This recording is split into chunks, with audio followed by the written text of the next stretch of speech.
So I know that I have drawn a lot of my sermon illustrations from some of my favorite nerdy movie series like Star Wars and Lord of the Rings. But now, how about some love for all of the Indiana Jones fans in the room? Where's my Indiana Jones fans at? More of you. I had a feeling.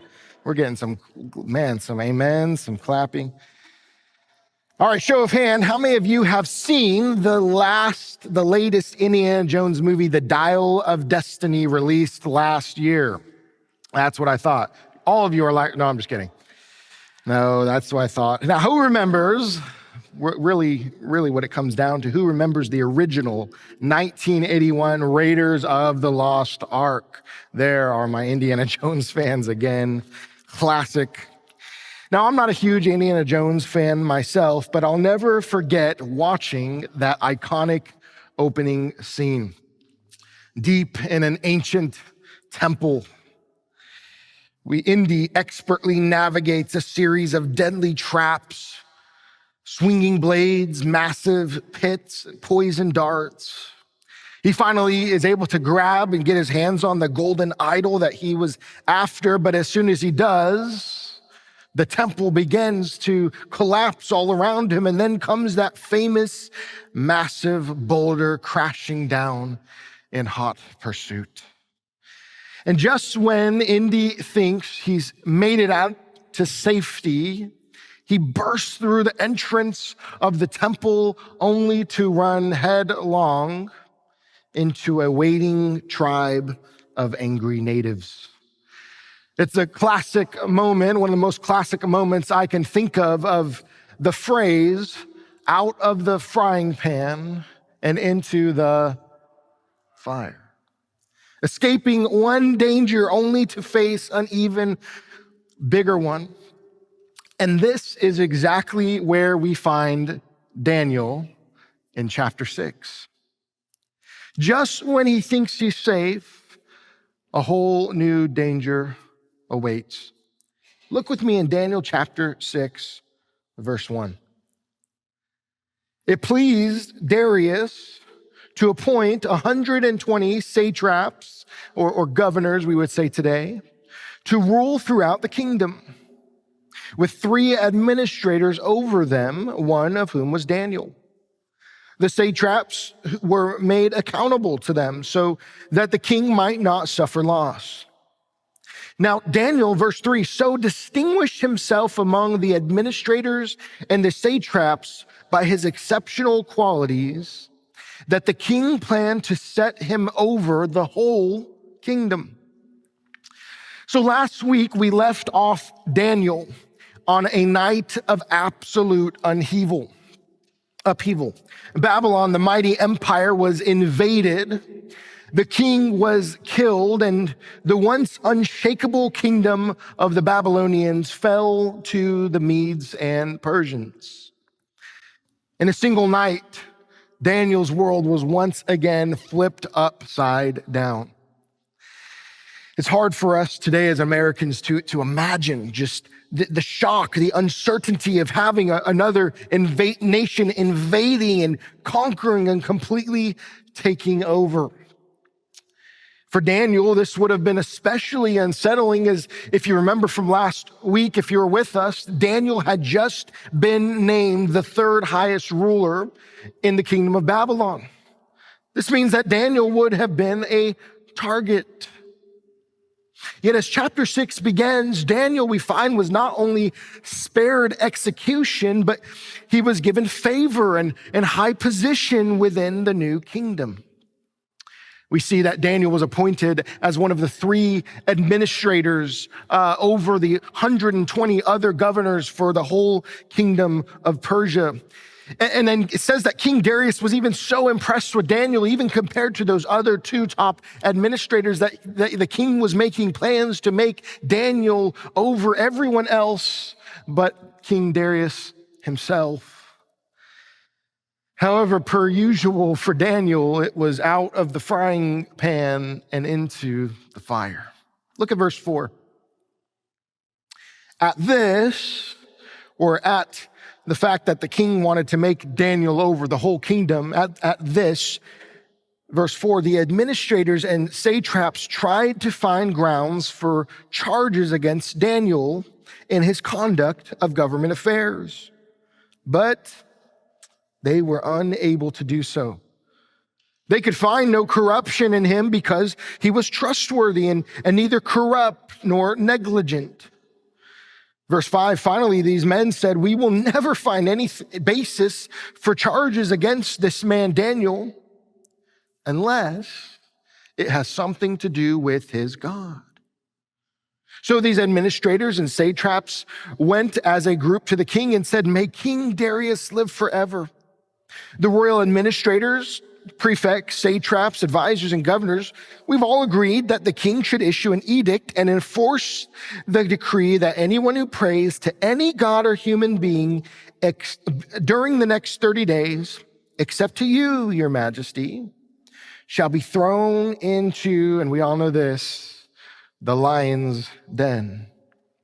Verse 8, now, your majesty, issue the decree and put it in writing so it cannot be altered, in accordance with the law of the Medes and Persians, which cannot be repealed. So King Darius put the decree in writing. So Daniel is on track now to being the official in the entire kingdom, second only to King Darius himself. But this does not sit well with those other government leaders.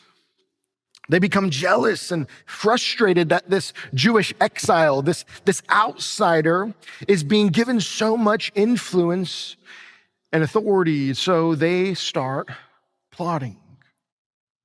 They dig into every corner of Daniel's life, hoping to dig up some old skeleton, to dig up some dirt on Daniel, anything they can use to destroy him. But here's what's incredible is they could find nothing. Daniel's character was rock solid. So realizing that they could not trap him with any wrongdoing, they decide to target the one thing they knew they can count on with Daniel, and that was his faith. So they manipulate the king into issuing a decree that for 30 days, no one in the kingdom may pray to any god or man except the king, under threat of being thrown into the lion's den. And notice in verse 8, it highlights a crucial difference between the law of the Babylonians as to the law of the Medes and the Persians, that anything the king decrees and signs cannot be reversed or changed, even by the king himself. Just before Daniel is promoted to the second highest position in all the kingdom, this devious plot emerges against him. And how do you think Daniel responds? Well, look in verse 10. Now, when Daniel learned that the decree had been published, he went home to the upstairs room where the windows opened toward Jerusalem.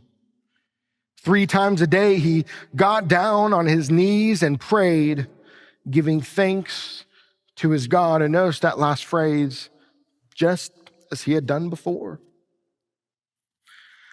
So Daniel knew that a law had passed, making prayer illegal for 30 days. So what does he do? He doesn't panic. He doesn't hide. He simply does what he's always done. 3 times a day, he goes upstairs in his home and he faces Jerusalem through his window and prays to the God of Israel. By the way, Daniel wasn't praying with his window open to draw attention so others can see how spiritual he was. And he wasn't doing this in an act of defiance towards the king, but rather this practice came from the dedication of the temple recorded in 1 Kings 8:44, where King Solomon encouraged the Israelites to pray toward the temple if they were ever taken captive in exile by another nation in a foreign land. So Daniel had this consistent pattern of prayer and worship that everyone knew where to find him during those times of the day, which by the way, just what a powerful example challenging example for us today.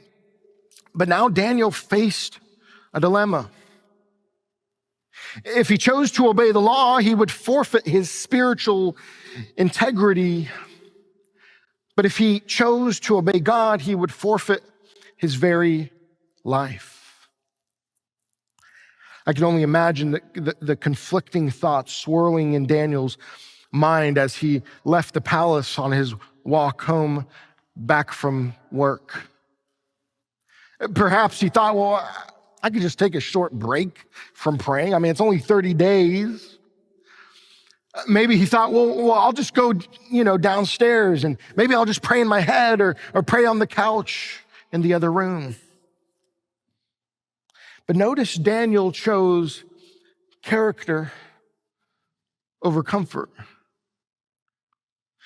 Daniel chose prayer over panic.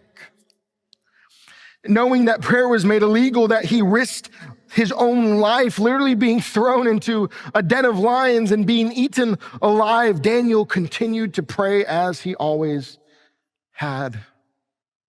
So what happened? We'll look at verse 11. Then these men went as a group and found Daniel praying and asking God for help. So they went to the king and spoke to him about his royal decree. Did you not publish a decree that during the next 30 days, anyone who prays to any god or human being besides you, your majesty, would be thrown into the lion's den? The king answered, well, the decree stands in accordance with the law of the Medes and the Persians, which cannot be repealed. Verse 13, then they said to the king, Daniel, who is one of the exiles from Judah, pays no attention to you, your majesty, or the decree you put in writing. He still prays 3 times a day. When the king heard this, he was greatly distressed. He was determined to rescue Daniel and made every effort until sundown to save him. When these scheming leaders catch Daniel in the act, they rush to the king like a pack of wolves, gleeful in their pursuit of Daniel's soon demise. Reminding him of his decree, they leverage the king's own words to twist the situation against Daniel, trapping Darius with no loophole to save his friend. And notice the king, he's not just frustrated. I mean, he is devastated. Daniel wasn't just another government official in his palace, but he truly cared for Daniel. So he scrambles, he searches for any way to reverse the decree, but caught in a web of his own making, the king could find no way out. Look at verse 15. Then the men went as a group to King Darius and said to him, remember, your majesty, that according to the law of the Medes and Persians, no decree or edict that the king issues can be changed. So the king gave the order, and they brought Daniel, and they threw him in the lion's den. The king said to Daniel, verse 16, may your God whom you serve continually rescue you. A stone was brought, placed over the mouth of the den, and the king sealed it with his own signet ring and with the rings of his nobles so that Daniel's situation might not be changed. And then the king returned to his palace and spent the night without eating, without any entertainment being brought to him, as he could not sleep. With a heavy heart, King Darius, he had no choice but to order Daniel into the lion's den. As they sealed the stone with his ring, Darius spoke a hopeful, almost desperate plea to Daniel that his God might intervene where he could not. And that night, Darius remained sleepless, fasting, consumed by anguish. His palace, usually filled with music and laughter, fell silent as he spent the night alone, clinging to a fragile hope that Daniel's God would do what he could not. And notice what happens the next morning. Verse 19, at the first light of dawn, the king got up and hurried to the lion's den. When he came near the den, he called to Daniel in an anguished voice, "Daniel, servant of the living God, has your God whom you serve continually been able to rescue you from the lion's den?" Daniel answered, "May the king live forever. My God sent his angel, and he shut the mouths of the lions. They have not hurt me because I was found innocent in his sight, nor have I ever done any wrong before you, your majesty." The king was overjoyed, and he gave orders to lift Daniel out of the den. And when Daniel was lifted out of the den, no wound was found on him because he had trusted in his God. After rushing at first light, the king to the den, the king finds Daniel completely unharmed. Daniel explains that God had sent an angel to shut the lions' mouths so they would not harm him. And now we can't be certain whether or not Daniel actually witnessed a literal angel shutting the lions' mouths, or maybe this was just a figure of speech that Daniel used to describe God's miraculous intervention. I mean, maybe these lions, we don't really know how this played out. Like maybe these lions were still pretty hungry to snack on Daniel, and every time they'd open their mouths again, the angels would go, "Whoop, nope," and hold their mouths together. We don't know. I know back when I was in Sunday school as a kid, you guys remember the flannel graphs? You know what I'm talking about? They'd always picture Daniel like lounging back on one of the lions, like kicked back with his arms up on him. He's maybe got his feet up on one of them. He's petting another one like there was his new pets. And it makes for a fun image, a fun story, but man, let's be real. Despite Daniel's faith, I imagine he probably did not sleep too well in that lion's den. I mean, would you? Like this must have been a terrifying night, being in that pit with those hungry lions.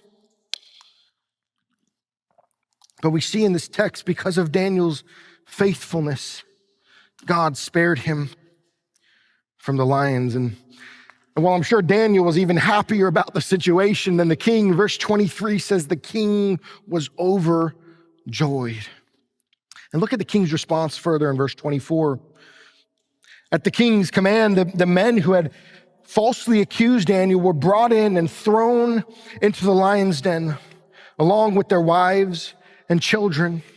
And before they reached the floor of the den, the lions overpowered them and crushed all their bones. It gets graphic here. That's why we have kids' church. Then the king Darius, he wrote to all the nations and peoples of every language in all the earth. And notice what he says. He says, "May you prosper greatly. I issue a decree." Notice we have a new decree here. "That in every part of the kingdom, people must fear and reverence the God of Daniel. For he is the living God, and he endures forever, and his kingdom will not be destroyed. His dominion will never end. He rescues and saves." Don't we know that today? "He performs signs and wonders in the heavens, and on earth he has rescued Daniel from the power of the lions." So Daniel prospered during the reign of Darius and the reign of Cyrus the Persian. If you were with us when we walked through Daniel chapter 3, you might be thinking, well, this story kind of sounds familiar, doesn't it? In both stories, we have God's servants standing firm in their faith despite overwhelming pressure, miraculously being protected in the face of certain death, the fiery furnace, and the lion's den. And ultimately, in both stories, the king we find praising God for his miraculous deliverance. And while the story makes for a pretty fun story for children's church, except that one verse. I don't know where that is in those kids' stories. But what are we meant to learn from this account? How does this story apply to our lives today as Christians? Well, notice with me in our time remaining 3 lessons from the lion's den. Lesson number 1 is this: deliverance isn't always from, but sometimes through. Deliverance isn't always from, but sometimes through. Look back at verse 16. So the king gave the order, and they brought Daniel and threw him in the lion's den. Notice that Daniel wasn't saved from the lion's den, but he was saved in the lion's den. Ultimately, Daniel was rescued by God, but that path to deliverance probably wasn't one which Daniel would have chosen for himself. Remember, God never told Daniel that he would shut the mouths of the lions. It doesn't say that. In fact, there's no reason at all why Daniel should have expected to be saved. You say, well, Daniel was a man of faith. Like, I'm sure he had faith that God would deliver him. But we need to understand that faith is not trusting or believing in God for just whatever we want, but faith is specifically trusting and believing in what God has promised to us. And God never promised to Daniel that he would save him. God knew he would, but he didn't tell that to Daniel. Would have been nice, probably, for Daniel. See, Daniel's act of forfeiting his life by choosing to obey God over man, catch this, it was not primarily an act of faith, but of faithfulness. In other words, Daniel's actions weren't commendable because he believed in faith that God was going to save him, but because he was faithful to obeying God regardless of the outcome. And likewise, being a faithful disciple of Jesus today, catch this, it doesn't look like believing in faith that God will save you from hardships in your life. Like, man, if I just pray enough, if I just read my Bible and pray, man, God's going to protect me. That's not what being a Christian is. But rather, it's trusting in and obeying God no matter what hardships come. It's deciding to hold steadfast in our faithfulness to God, even when others in our life are unfaithful to us and abandon us. It's choosing to trust in God and stay faithful to Him, even when our prayers seem to go unanswered and our dreams remain unfulfilled. It's Joseph trusting God in the pit and in prison despite years of unjust treatment and separation from his family.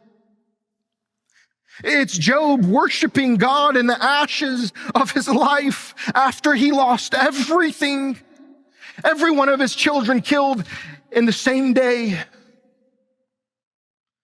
And God never gave him a reason as to why. See, Daniel was not saved from the lion's den. He was saved in the lion's den. And similarly for us as Christians, salvation isn't always from pain and suffering from the evil around us, but sometimes it's through those things. It doesn't always mean God healing our loved ones who are sick and who are dying, but sometimes it's God holding us in His loving embrace as we grieve our loss. Deliverance as a Christian today doesn't always mean that God will spare you from being thrown into the lion's den of trials and hardships and temptations in your life, but sometimes it means God protecting you in the midst of it. Now, this probably isn't the message you came to church wanting to hear today, is it? Believe me, it's not fun to preach it either, because we don't love trials, do we? I'm sure Daniel didn't enjoy necessarily having his life flash before his eyes while he was tossed literally into a pit full of hungry lions for doing no wrong. So why did God allow this to happen to Daniel? Right? I mean, we're all thinking it. Like, why? Why would God make Daniel go through this experience and why does he allow, more importantly for us, why does he allow me to suffer? And why does God make me go through trials when he could so easily prevent it? Here's why. It's because it's in the lion's dens of our lives that God can refine us into pure gold. Sometimes it's only when we are broken through the trials and tribulations of this life that God can then transform us back into his image again. This is why James 1 verse 2 says something just ridiculous. I mean, it's nonsense. He says, consider it pure joy. What do you think of when you think of pure joy? What comes to your mind? He says, hey, consider it pure joy, my brothers and sisters, whenever you face Christmas. No. Whenever you face trials of many kinds. What? Why? Because you know that the testing of your faith produces perseverance. And let perseverance finish its work. He says, don't give up. Don't give in your trials. He says, let it have its work on you. I know it's painful. I know it's tough, but persevere. And he says, let it finish its work so you may be mature and complete, not lacking anything. 1 Peter 1 verse 6 says it this way. He says, in all this you greatly rejoice. Speaking of trials. He says, though now for a little while you may have to suffer grief and all kinds of trials. He's like, yeah, I know you're suffering a little bit of grief right now, you know. And don't we hate when people like make little of the suffering we go through? Like, I'm one of those husbands that I don't need answers. I don't need it to be fixed. I just want my wife, I just want Maddie to know when, I just want her to feel bad for me. You know what I'm talking about? Any of the men in the room, you get this, you get me. I just want her to feel bad for me. Like, oh man, this is just tough right now. And we hate when, oh, well, that's not so bad. But look at what Peter says. He says, yeah, you're going to suffer a little bit right now. Why does he say it that way? He says, these have come so that the proven genuineness of your faith, of greater worth than gold. He says, who cares your gold's taken away? Who cares you lose all your money, you lose your possessions, whatever trial you face? He says it doesn't matter. Because there's something of much greater worth, and it's the proven genuineness of your faith. And he says, which perishes even though refined by fire, that it may result in praise and glory and honor when Jesus Christ is revealed. None of us relish the lion's den moments in our lives, but we all require them. We desire, and sometimes when I'm just like daydreaming, when I'm having a tough day, I'll just like sit back after work and you ever been here? You just daydream of like a life with no, like just comfort, right? There's no more problems, no more trials, no more temptations, just like, man, just a comfortable life. But listen, if God were to give that to you right now, wouldn't end so well for you. Wouldn't end so well for me. You know why? Man, because I know I got a whole lot more refinement that needs to be happening in my life. And so do you. We need these trials. Listen, Hebrews 12:11 says it this way: no discipline seems pleasant at the time, but painful. But later on, however, it produces a harvest of righteousness and peace for those who have been trained by it. The question is this: how do you react when the bottom falls out? When I was in my youth pastor days, I would take each year all of my student leaders at the end of the school year to a water park as a thank you for them serving, and also because I wanted to go to a water park. So, win-win, right? And the last year I went, my students were begging me to go on a water slide with them. But it wasn't just any water slide. Like, I just wanted to like be in the lazy river. Where's my lazy river people at?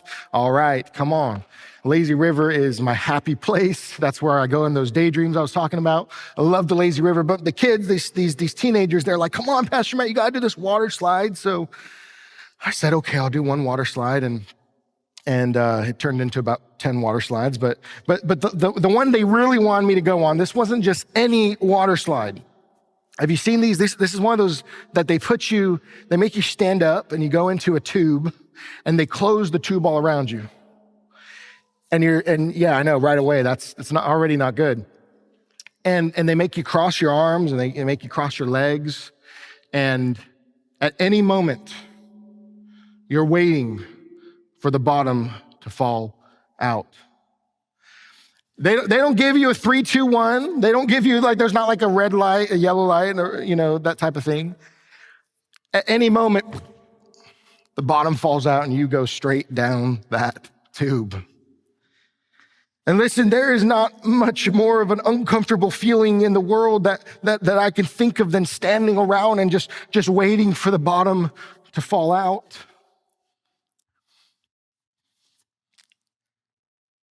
Yet Daniel, as he prayed, waiting for any moment for the bottom to fall out, literally to fall into a pit, remained faithful to God no matter the outcome. We really like stability in our lives, and I'm sure Daniel did too, but listen, it's not always what's best for us. Because deliverance isn't always from, but sometimes through. Lesson number 2 is this: ordinary faithfulness can produce extraordinary results. Ordinary faithfulness can produce extraordinary results. The story of Daniel in the lion's den is a classic. I'm sure whether you've been to church or not before, you've probably heard this story. Kids love this story. I mean, it's exciting, right? Political plots, conspiracies, rebellion against a corrupt government, and of course, literal man-eating lions. But when you think about it, in the story, Daniel didn't really do anything all that spectacular, did he? He didn't call down fire from heaven like Elijah or split a sea in two like Moses. He wasn't an action hero fighting off the lions with his bare hands and ripping them open like Samson. Daniel simply prayed as he always did. And then he sat down in a dark room for a few hours. Yet through Daniel's simple faithfulness, God performed a miracle. Look again at verse 22. Notice this. Daniel answered, "May the king live forever." Verse 22, "My God sent his angel, and he shut the mouths of lions." If it were me, I would have been like tempted to exaggerate the story a little bit. Those lions were tough, but I've been working out a little bit. Daniel said, "Look, I just was thrown into this pit." Daniel wasn't some super Christian, right? Like he was just an ordinary guy. He was like you, he was like me. He simply did what he was supposed to do. He was faithful. And because of that faithfulness, God did some extraordinary things through Daniel. God empowered him to interpret dreams, to deliver messages to the most powerful rulers of his time. And God demonstrated his mighty power. He rescued his friends from a fiery furnace. God shut the mouths of lions, and ultimately God, through Daniel, brought down the mightiest kingdom on the earth. And none of this happened because Daniel was special, but because he was simply faithful. See, most of the time, serving God doesn't require anything. It doesn't involve doing anything extraordinary. You'll probably never part the Pacific Ocean in two. I sure hope none of you ever call down fire from heaven like Elijah. And listen, the fact is that you might not have many remarkable skills or gifts to offer in service to God. You read these stories and like me, you're like, I'm just me. But that was Daniel. And you might not be able to do anything that special, but listen, every one of us in this room can be faithful. See, the book of Daniel isn't really about Daniel. Daniel wrote it, but the hero of the story isn't Daniel, but God. Daniel, in each of these verses we read, if you think about how a story works and where each character fits in, listen, Daniel was simply the damsel in distress. He was helpless. He was in need of rescue. And that's us too. You and I are not the heroes of the story. We're the damsels in distress. Maybe like me, you read these accounts and think, man, I can never do anything like that. Like this guy must have been some super spiritual Christian to accomplish these things. But we forget that Daniel didn't do anything, but it was all God. Daniel was just faithful. And like Daniel, today you and I find ourselves in a world that's scary. And like Daniel, you and I don't need superhuman strength, powers, or even extraordinary faith to navigate it. We just need to be faithful. The fact is that you're not strong enough, if you need this reminder, you're not strong enough on your own to fight a lion, and neither am I. We're not strong enough on our own to endure the fire of a furnace. We're not strong enough on our own to fight the devil or the power of the world today. But listen, like Daniel, we don't have to stand on our own. But God can give you the strength and the grace to stand and sustain and succeed if you're simply faithful to Him. because ordinary faithfulness can produce extraordinary results. And lesson number 3 is this: the way you face your trials influences those around you. The way you face your trials influences those around you. Notice that this powerful pagan king, who neither served nor believed in Daniel's God, still held out hope throughout the night that Daniel might be alive. We know this because why else would he at very first light of the next morning rush to the lion's den and yell out to Daniel, "Daniel, are you okay?" He had hope. In fact, notice in verse 20, catch this. Notice how King Darius refers to Daniel's God. Verse 20 says this: when he came near the den, he called to Daniel in an anguished voice, "Daniel, servant of the living God, has your God, whom you serve continually, been able to rescue you from the lion's den?" Notice he refers to God as the what kind of God? The living God. And notice, gosh, don't miss this. Notice the king makes this declaration even before he knew that God had saved Daniel. Even before the miracle had taken place. So you might wonder, what could have prompted this pagan king to refer to the God of Israel as the living God? And the answer is right in the context of that verse. Look at it again. Daniel, catch the next word, servant of the living God. Has your God, catch it, whom you continually serve, been able to rescue you? See, King Darius knew God as the living God because Daniel treated him as the living God.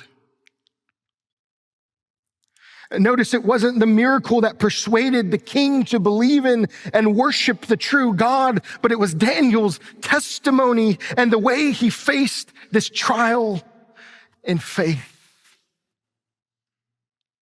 All King Darius knew about God was that Daniel wouldn't stop serving and praising God even when things got tough, even when it was not convenient for him, even when his life was on the line. And by the end of the story, the king himself is the one down on his knees praising that God. So why did God allow Daniel? Again, we come to the question, why did God allow him to endure such unjust hardship and suffering? We said a moment ago, in part it's because God uses those lion's den experiences to grow us, to grow our faith, but then also there's this, as we see here with King Darius, God allows trials in our lives as Christians to demonstrate his power and to draw others to himself. Now, this isn't the way we usually prefer to do our witnessing. Like being a light for Jesus doesn't always look like handing out free coffee at a park to strangers or giving out candy at a fall festival. It does look like that sometimes. But sometimes it looks like suffering through trials with grace and faith. Sometimes it looks like rejoicing in the midst of our suffering, like Paul in prison, or declaring God's goodness in faith even when life feels so chaotic and uncertain. And while this may not be our preferred method of evangelism, as none of us enjoy trials, it's often through our struggles and afflictions that God will most powerfully reveal his strength and his affections to others around us. In fact, isn't this exactly the ultimate expression of Jesus' love for us? Romans 5:8, but God demonstrates his love for us in that while we were still sinners, Christ, he died for us. He died. And just as Jesus, God himself, suffered and died and bore witness to the Father's love on the cross, listen, we too shine brightest for Jesus in our darkest moments.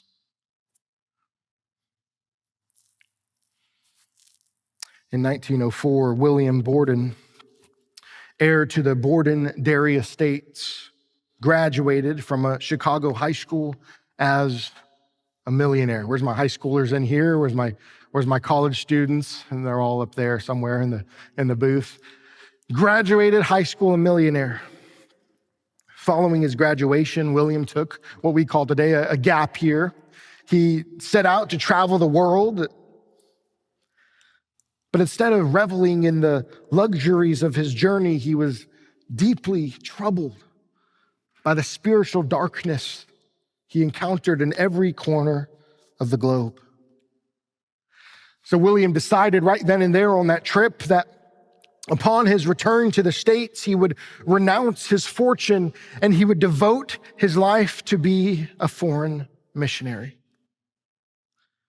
One night he wrote this in a letter to his parents, and in the front cover of his Bible, he opened it up and he wrote down two words: no reserves. After enrolling at Yale in 1905, William quickly emerged as the spiritual leader of the student body. In fact, as a student, William start a Bible study, a revival that turned into a revival movement that resulted in over 1,000 of Yale students to be a part of a weekly Bible study. By the way, 1,000 of their 1,300 student body. After Yale, William was offered several high-paying jobs, but instead he enrolled in seminary, determined to use his life to reach the lost with the gospel. Immediately upon graduating seminary, he didn't go out and celebrate. He went and bought a ticket, a one-way ticket to Egypt, where he would learn the Arabic language in order to reach Muslims with the gospel. Leaving all his fortune behind, he set sail, and on that boat he wrote two more words in the front of his Bible: no retreats. He arrived in Egypt filled with anticipation, diving headfirst into his mission, but just after days of his arrival, William's health rapidly declined,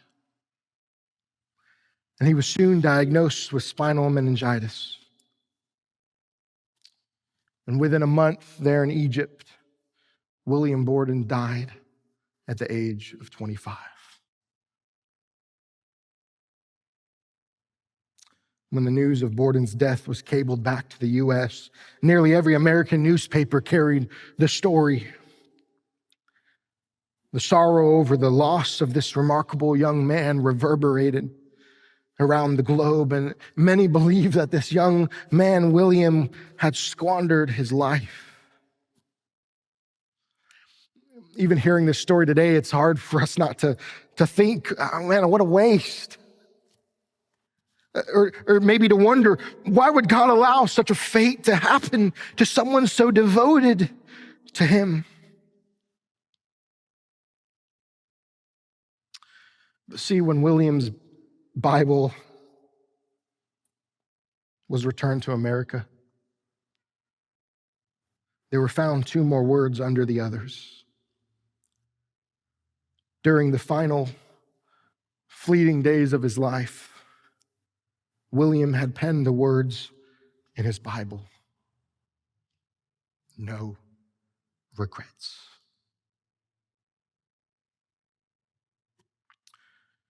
And what William could not have known, though he trusted in God regardless, was that the story of his death would cause a ripple effect that would inspire countless others to embrace their own callings as missionaries, to leave behind their comforts and their ambitions to share the gospel with those who had never heard it. Because the way you face your trials influences those around you.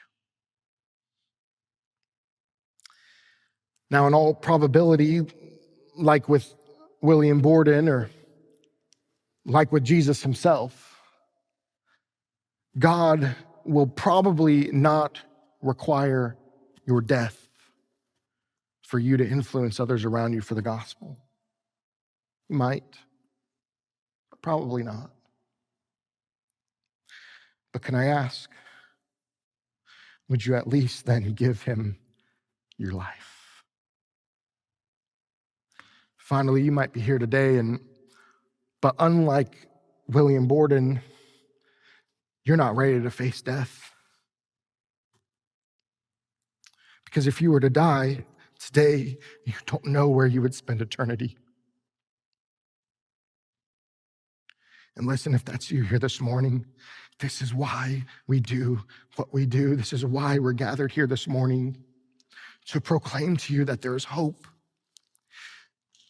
In fact, 1 John 5:13 says this: "These things have I written to you so that you may know that you have eternal life." If you're here this morning and you do not know that, can I encourage you to do something about it? Can I encourage you to give us a chance to take the Bible and to share with you how you can know that?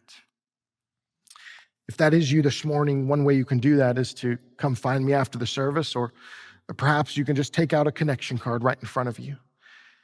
Put your name and your info at the top, and on the bottom, there's a box next to salvation. If you check that box, you drop it in the offering boxes in the back of our worship center on the walls, and that'll be a way we can reach out to you, take the Bible, and help you know that salvation is yours. Would you pray with me?